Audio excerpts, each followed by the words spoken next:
Para hablar un poco de la situación allí en este departamento, nos conectamos con el senador Ariel Ávila, quien conoce muy bien lo que sucede en temas de orden público allí en el Pacífico colombiano y sobre todo en el Cauca. Senador, buenas tardes y bienvenido a Caracol Laura. ¿Cómo ha estado? Hola, buenas tardes y muy amable por su invitación. Muchísimas gracias. A usted por acompañarnos. Senador, ¿cómo entender lo que está pasando allí en el Cauca? Cada semana, incluso cada día, estamos registrando graves hechos en temas de orden público. ¿Qué pasa con este departamento?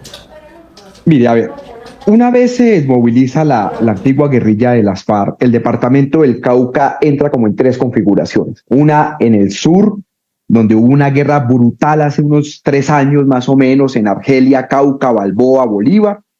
Otra más hacia el Pacífico, Guapi, Timbiquí, López de Micay, llegando hasta Buenos Aires. Y otra que es esta, la del norte del Cauca. Y ese norte del Cauca engendró rápidamente dos grupos de disidencias. Una que es la famosa columna de Dagoberto Ramos, que está, digámoslo así, en el sector oriental de la Panamericana, cobija los municipios de Toribío, Calono, Caldoto, etcétera. Y otra más que está más tirada hacia la parte occidental, que viene desde el Valle del Cauca, desde Jamundí, y coge parte de Morales Cauca, que es la famosa columna Jaime Martínez, que es la que hizo este atentado donde asesinaron a 3 policías. Estos dos grupos de disidencia inicialmente comienzan cierta confrontación, después se unen en el autodenominado Estado Mayor Central, al mando de Gentil Duarte y ahora al mando de Iván Mordisco. Y esta Jaime Martínez es la que controla gran parte de la producción de cocaína y de oro en esa zona del Cauca y tirado hacia el Pacífico colombiano. Y es la que está haciendo y consolidando este territorio. ¿Por qué? Por 2 razones, y ese es el tercer punto.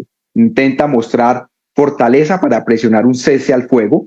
No hay que olvidar que con las disidencias ya hubo un cese al fuego y no se cumplió. En Cauca sí se cumplió, donde ocurrió este atentado, pero en gran parte del país no se cumplió y por eso se dañó, el gobierno lo levantó.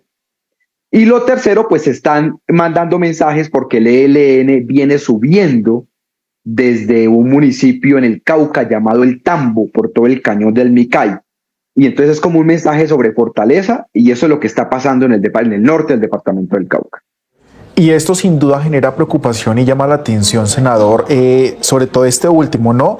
El grupo del ELN que viene subiendo y que este grupo, el Jaime Martínez, Jaime Martínez, pues está demostrando esa fortaleza porque es al final de cuentas la comunidad, la ciudadanía quien queda en medio del fuego cruzado, que incluso las autoridades, la policía, el ejército, se les hace difícil controlar pues esta disputa entre las disidencias y ahorita el ELN pues allí en el norte del Cauca. Más que mostrarle a la comunidad control, porque es que tienen bastante control, patrullan, tienen boleteado o con extorsiones todo el comercio, a funcionarios públicos incluso los amenazan. Es decir, pero eso viene ocurriendo hace varios meses, años, diría yo, 3 o 4 años. Más que una presión hacia la población, es una presión hacia el gobierno para intentar presionar un cese al fuego otra vez bilateral. Usted sabe que el gobierno lo levantó por una crisis que hubo, unos atentados, y luego de eso se venció ese cese al fuego el 30 de junio y el Estado colombiano no lo renovó. Solo hay un cese al fuego con el ELN. Y entonces este grupo lo que está intentando es presionar ese cese al fuego para fortalecerse, pero pues el gobierno ya ha dicho que no, que solo con el ELN habría cese al fuego. La presión es más al gobierno que a la propia comunidad, porque la propia comunidad ya vive muy amedrentada, lo que, digamos, pues este atentado que ocurrió, pero en todo el norte del Cauca la situación humanitaria es muy delicada. Pero es muy curioso que se pida como ese cese al fuego cuando en su momento, cuando se planteó, digamos, que si bien en el Cauca hubo cumplimiento, en el resto del país no. Entonces es como un poco, no sé, como lleno de dicotomía que ahorita se exige cuando en su momento en gran parte del país no hubo ese compromiso por parte del cese al fuego, por parte de este grupo. El Estado Mayor Central, el autodenominado Estado Mayor Central, digamos, puede ser una estructura que está creciendo militarmente mucho en los últimos, sobre todo 3 años, 4 años. Y ese crecimiento, pues se nota en todos estos atentados, pero es una estructura que está lejos de parecerse a lo que fue las FARC, será por ahí el 40% de lo que fue las FARC en su mejor momento, pero sobre todo es una estructura con unos niveles de autonomía de sus columnas o frentes mucho más de lo que eran las FARC. Entonces aquí seguramente esto no lo sabían sus mandos del Guaviare ni nada por el estilo. Y necesitaban mostrar o dar a entender que ellos seguían activos en esa zona.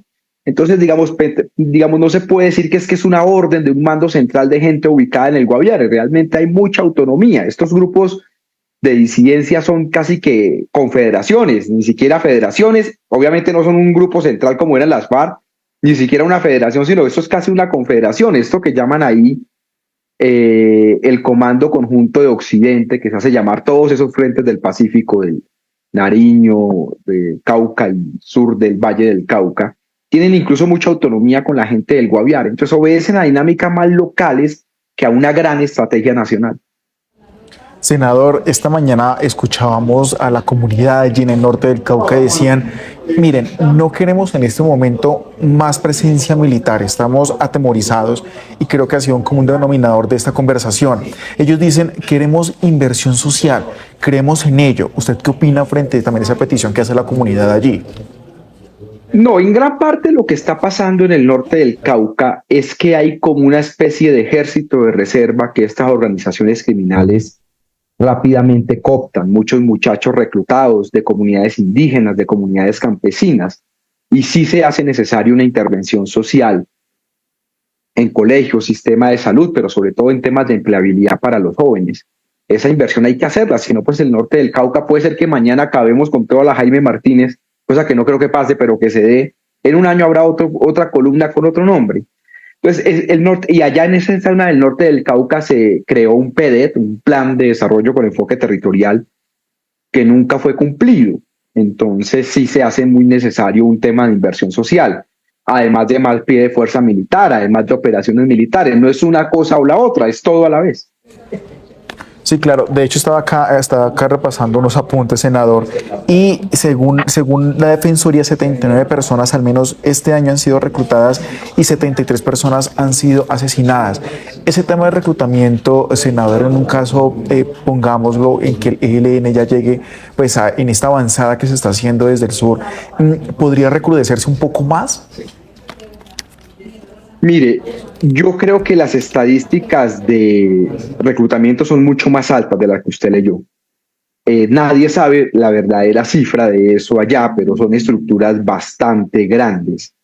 Si se intensifica un conflicto armado con el ELN, claro que los reclutamientos van a aumentar, pues se necesita gente para la guerra. Y las edades en que se recluta van a bajar. En esa zona del Cauca hay niños de 14, 15 años ya en estos grupos, entonces la cosa sí sería muy dramática, pero esa Jaime Martínez es una estructura que puede tener unos 200 combatientes sin contar milicianos, es una cosa muy grande.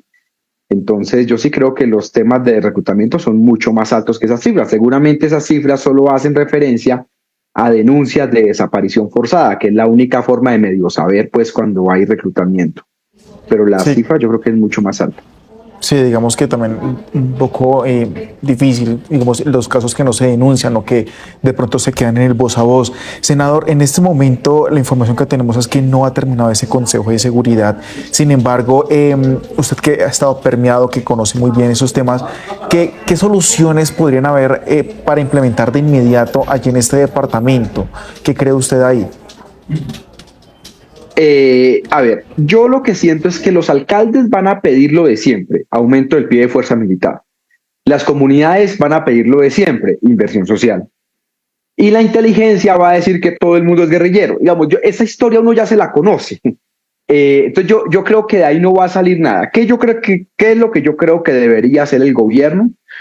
Por un lado, aumentar el pie de fuerza de las fuerzas militares en algunos corredores, en algunas carreteras, por ejemplo, en la zona del Palo, que es un corredor para un lado y para el otro, ser muy estratégicos.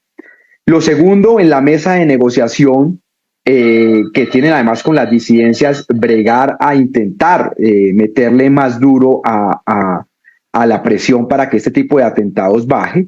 Y obviamente, pues unos planes de desarrollo territoriales en toda esa zona. Eso es lo que debería pasar. Senador, a propósito, antes de despedirlo, hoy comenzó el cuarto ciclo de negociaciones entre el ELN y el gobierno en Caracas. Hace una semana hablábamos sobre el cese al fuego.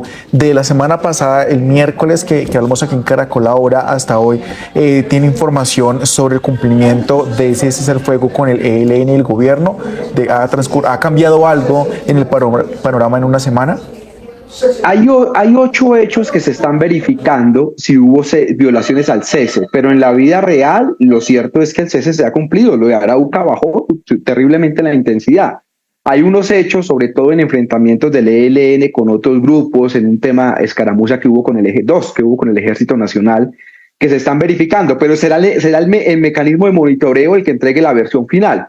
Pero la presión militar en departamentos que estaban muy afectados, como el norte de Santander o el Catatumbo y el Arauca, la cosa se ha bajado bastante. Yo creo que está demostrando que sí tiene eficacia.